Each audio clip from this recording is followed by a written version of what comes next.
Esta é uma abelha, como muitas que você já viu. O que você talvez não saiba é que pesquisas mostram que é impossível uma abelha voar. Seu peso, suas asas pequenas, a tornam sem aerodinâmica. Só que a abelha não sabe disso. E ela não só voa, como também produz mel. Não é por acaso que o nosso símbolo é formado por abelhas. Simp, sonhando e realizando sonhos.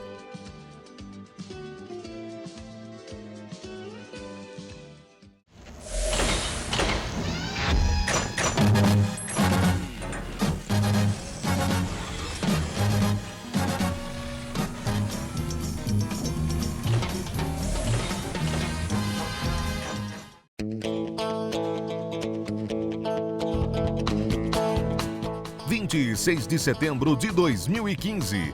Entra no ar a hora e a vez da pequena empresa. Hoje vamos acompanhar a premiação do Troféu Transparência. Além disso, o Dr. Marcos Tavares Leite está de volta ao programa e em nossa sala de visitas, o presidente do Simp, Joseph Cury, entrevista a secretária do Meio Ambiente do Estado de São Paulo, Patrícia Iglesias Lemos. Estamos no ar.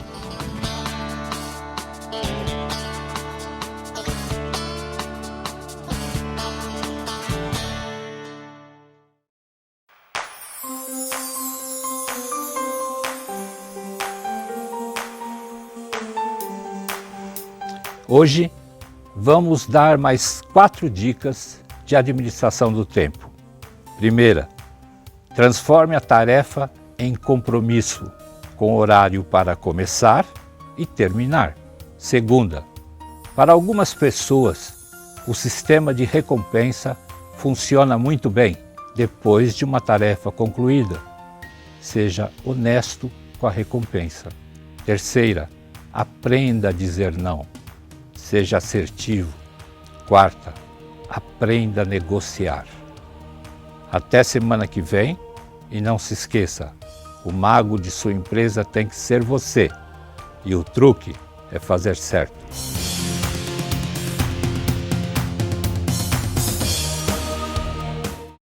Uma previsão feita sobre as vendas de um negócio dificilmente será perfeita, mas de que maneira o empresário poderá fazer suas previsões para torná-las mais úteis e ajudá-lo a analisar o seu desenvolvimento? Tem inclusive aquela brincadeira dos dois amigos que estão fazendo um safari na selva e aí eles encontram um leão. Aí quando se deparam com um leão, um deles para, enquanto um está lamentando, o outro pega e coloca o sapato de corrida.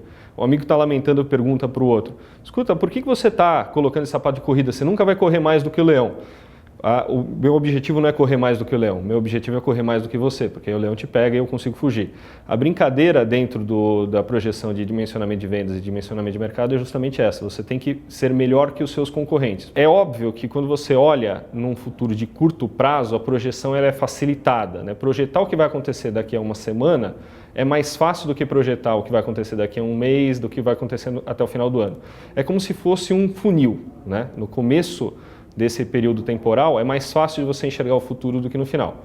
Então, pensando nisso, por exemplo, você poderia projetar as vendas baseado no número de vendedores que você tem. Você tem um vendedor, ele vende 10. Com 2 vendedores, ele vende 20. Com 3 vendedores, eu vendo 30. Consequentemente, com 4 vendedores, eu deveria vender 40. Pode ser que isso seja manipulado, ou seja, alterado por uma série de variações. Sazonalidade é uma delas. É importante que o empresário faça uma revisão das previsões regularmente. Além disso, o empreendedor deverá usufruir de um modelo de projeção consistente, que já tenha apresentado um resultado positivo. Não desista na primeira tentativa de fazer projeções futuras. É algo que o planejamento é uma atividade que demora e que depende de aprendizado contínuo. Vá melhorando o seu processo através da adição de elementos novos que você acredita que vão melhorar a sua capacidade de previsão. Sempre faça o controle entre o que você projetou e o que realmente aconteceu. Isso vai te ajudar a fazer a sintonia fina das suas análises.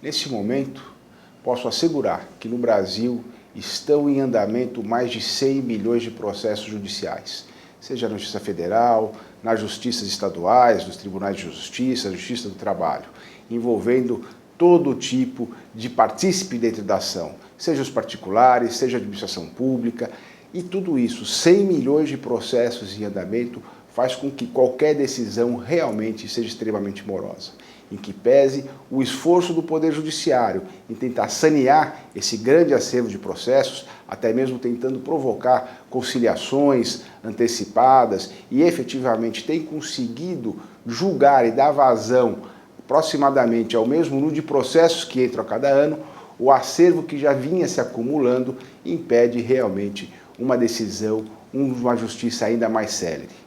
Portanto, antes de se levar a uma questão à demanda judicial, nós sempre apontamos a possibilidade de examinar formas alternativas de resolução de conflito.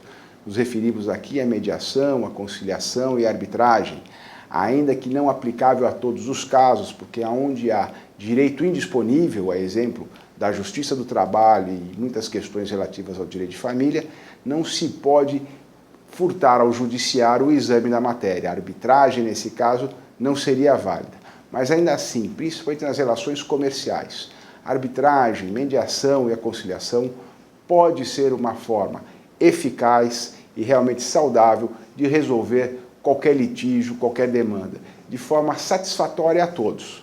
Qualquer processo que demanda muitos anos, além de tudo, nós vamos ter juros e a correção monetária que tornarão ele extremamente oneroso.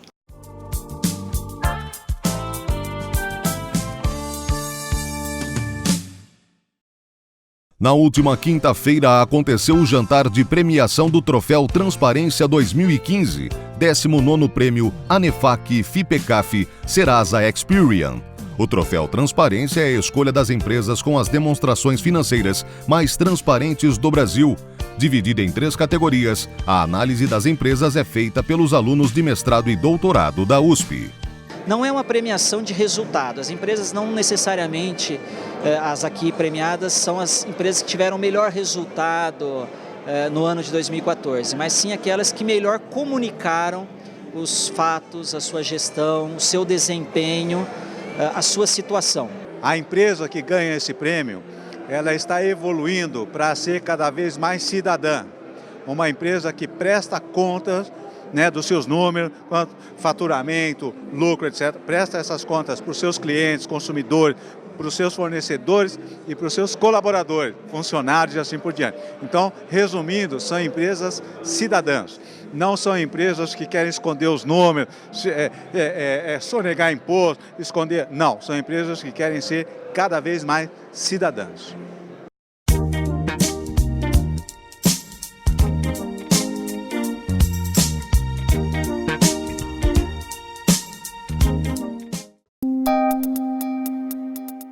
Entrevista da semana.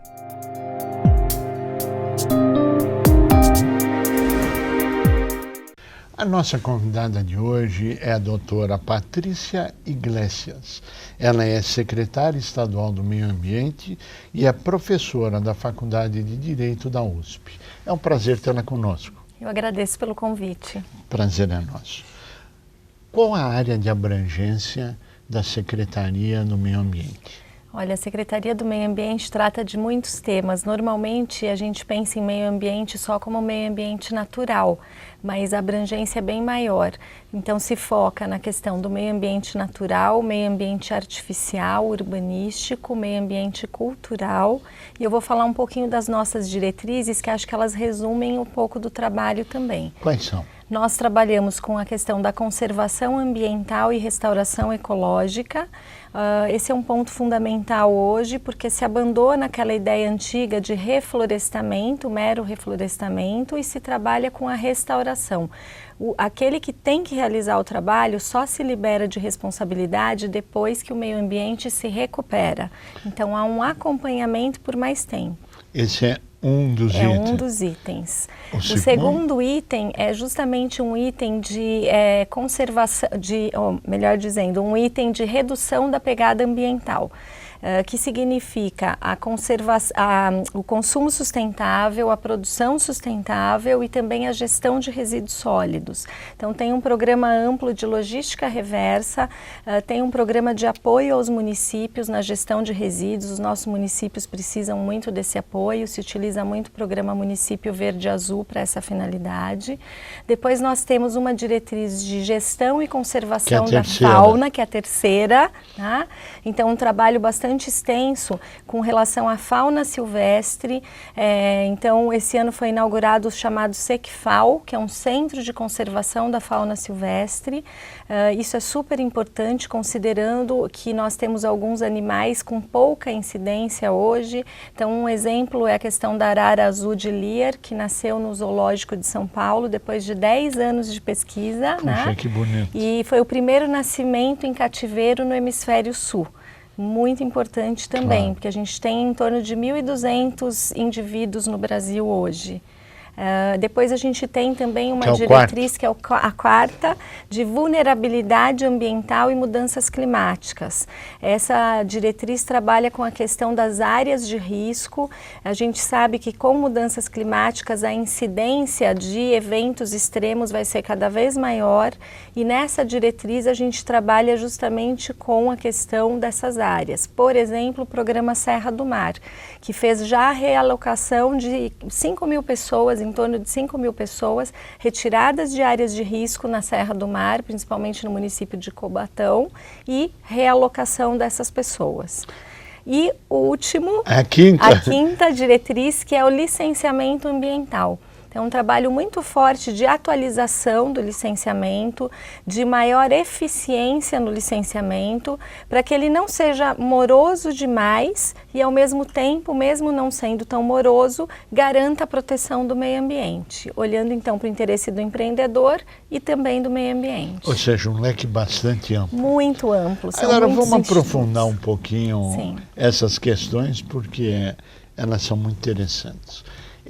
Quando se fala, por exemplo, da proteção no leito do rio, né, que foi um tema de debate nacional, ruralistas, fazendeiros, qual é a legislação hoje e como ela se aplica? Bem, nós temos o Código Florestal atual, né, que é uma legislação, na verdade, que vem alterando aquele código antigo de 1965. Essa lei é aplicada em âmbito federal e também, portanto, no estado de São Paulo. Agora, o que o estado de São Paulo tem como programa muito interessante é o programa Nascentes. Esse é um foco muito importante do estado, é um programa de governo. Nós vivemos um período de escassez hídrica e esse programa ele propicia uma melhoria na qualidade e na quantidade de água. Por quê? Se faz a restauração das matas ciliares. As matas ciliares têm esse nome porque é algo semelhante aos cílios dos olhos, que fazem uma proteção para os nossos olhos. Sim. E essas matas, elas fazem a proteção para os cursos d'água. Então, elas evitam que haja o que a gente chama de assoreamento, né? Aquela erosão que vai levando, na verdade, terra para o curso d'água, ou então leva os agrotóxicos, enfim, e isso também causa um problema do ponto de vista da qualidade. Ou seja, em última análise, é a preservação de mais água e uma água melhor para cidade, para a população, para o estado, é isso? Sem dúvida, e a ideia aí, nós vamos trabalhar com a restauração de 20.000 hectares de matas ciliares. É bastante. Então é bastante, na verdade é tudo que a gente precisaria restaurar no âmbito do nosso estado. Tem uma interface com o Código Florestal, porque hoje o produtor ele tem que se cadastrar no chamado CAR, Cadastro Ambiental Rural. Quando se cadastra no estado de São Paulo, o proprietário já pode indicar que tem interesse na restauração. E ele precisa fazer isso por lei. Mas o benefício que o Estado dá é justamente verificar empreendedores que têm que fazer restauração por conta de grandes empreendimentos, como estradas, rodovias, né? E esse empreendedor, então, pode direcionar a obrigação que ele tem para aquelas áreas dos pequenos proprietários. Ou então, seja, é muito interessante. Agindo de boa fé, uma parceria, uma transparência, uma melhoria nas condições, é isso? Ah, sem dúvida. Acho que isso é muito bom quando a gente consegue juntar vários vários fatores, né? Seja o proprietário que precisa restaurar, seja o empreendedor, também nos casos de empresas que querem trabalhar com responsabilidade socioambiental, então elas podem direcionar ações para essas áreas dos proprietários. Mas eu ouvi dizer que existe um cadastro para essas empresas que têm responsabilidade socioambiental e que ela passa a ser prioridade nas compras governamentais. Essa visão é correta e é verdadeira? É correta. O Estado de São Paulo tem um programa forte de compras públicas sustentáveis, né? Então, nós tínhamos, pela própria política estadual de mudanças climáticas, uma meta de atingir 20% até 2020. Mas nós já superamos essa meta, hoje nós estamos em torno de 28%, trabalhando justamente com o que se chama de selo socioambiental, um selo que verifica se aquele produto, na sua produção, ele considera os aspectos ambientais, ou então se aquele serviço prestado é um serviço que tem a ver com esses aspectos ambientais. E com isso, o próprio Estado acaba direcionando as suas compras para aqueles, vamos dizer, fornecedores que já têm condições melhores do ponto de vista ambiental. Então, aproveitar e fazer um chamamento aqui, olha, se você ainda não tem esse selo, procure a secretaria, tire o selo e venda o seu produto ao governo depois que você fizer a lição de casa ambiental. E eu acho que o governo também tem que fazer essa lição de casa, né? Uma vez que se exige essas práticas de sustentabilidade, é muito importante que o próprio poder público, que o próprio Estado dê o exemplo ao adquirir, considerando esses produtos que tenham viés ambiental. Que é importante, quando todo mundo faz a sua lição de casa, as coisas ficam mais fáceis. Bom, muito se fala em meio ambiente, muito se fala desses 5 eixos, mas os desafios devem ser gigantes. Quais seriam os maiores desafios, na sua avaliação, na secretaria? Olha, eu acho que são muitos desafios, mas, por exemplo, para falar de meio ambiente natural, acho que um grande desafio é a questão das nossas unidades de conservação, das nossas áreas protegidas, né? E de como nós precisamos consolidar essas áreas protegidas. Então, por exemplo, você tem lá uma área, uma unidade de conservação e no entorno existem vários problemas, existem problemas do ponto de vista fundiário, né? Algumas áreas que precisam muitas vezes ser expropriadas para dar proteção devida. Então, acho que esse é um desafio grande, né? Por exemplo, o trabalho que foi feito na Serra do Mar, eu diria que... o da Serra do Mar, ele não está necessariamente dentro de unidade de conservação. Ele está junto ao Parque Estadual e a ideia foi exatamente retirar essas pessoas desse local e colocar em locais seguros. Então, não deixa de ter uma interface com esse tema. Mas também, por exemplo, a questão da regularização ambiental, né? A partir do cadastro é possível fazer a regularização ambiental das propriedades. Então, acho que esse também é um desafio, que nós precisamos atingir os objetivos nos próximos anos. Não só o Estado de São Paulo, mas o Brasil como um todo. O Estado de São Paulo conseguiu inscrever no CAR mais de 50% da área cadastrável dentro do prazo, que era o prazo de maio de 2015. O Ministério do Meio Ambiente ampliou esse prazo para mais um ano, então vai até o início de maio do próximo ano, né? E a ideia é termos, pelo menos no Estado de São Paulo, 100% das áreas cadastradas. Isso é importante porque o proprietário, o produtor, só vai obter financiamentos se ele estiver dentro desse programa. Ou seja, o desafio tem o bônus, mas tem o ônus. É verdade. Não é isso? É verdade. E esse ônus parece ser bastante pesado, porque a hora que não tem financiamento, você mata praticamente a iniciativa. Mas, enfim, são iniciativas... Mas a inscrição é gratuita e é muito simples de ser feita, né? Então, na verdade, com essas inscrições, a gente consegue mapear todas as áreas e ter, na verdade, um acompanhamento muito mais próximo da situação ambiental do Estado. Mas tem 2 questões aqui, secretário, que nós não podemos deixar de lado. Muito se fala, muito se ouve de mudança climática. O mundo vai mudar, as geleiras vão sumir. Nos conta um pouquinho da sua experiência, o trabalho que vem sendo feito nessa direção. Na verdade, esse é um tema que está no dia a dia de cada um de nós, a mídia fala muito nisso, né? O próprio Papa com a encíclica falando da importância da proteção ambiental. Foi recente. Recentíssima. Esse ano nós vamos ter a chamada COP21, que é uma reunião da ONU, né, dos países, para buscar o quê? Garantir que não haja um aumento da temperatura acima de 2 graus, com as nossas emissões. Por que essas emissões? Pelo nosso modo de vida, pelo nosso modo de produção. Isso não é uma questão do Brasil, é uma questão do mundo, né? Isso é na França? Esse é na França, vai de 30 de novembro a 11 de dezembro, e o que se espera é que haja um acordo global e que esse acordo global garanta, então, um limite para esse, vamos dizer assim, esse aumento da temperatura, né? Isto depende muito da interface, não só dos governos, mas da iniciativa privada e das empresas. Existe algum trabalho para incentivar as empresas a reduzirem as suas emissões, a integrar essas iniciativas, que são iniciativas mundiais, são iniciativas globais, e em São Paulo, secretária? Sim, nós temos hoje a chamada Agenda Paulista de Mudanças Climáticas, que é um trabalho muito forte. Acho que algo interessante do nosso contexto atual é que nós não estamos mais naquela fase que nós chamamos na área jurídica de comando e controle, onde você simplesmente força o cumprimento de determinados protocolos ou de determinadas atuações. A ideia é trabalhar também num sentido mais voluntário. Então, hoje o Estado faz um trabalho junto às empresas que tenham plantas no Estado de São Paulo para que elas tenham práticas de redução de emissões.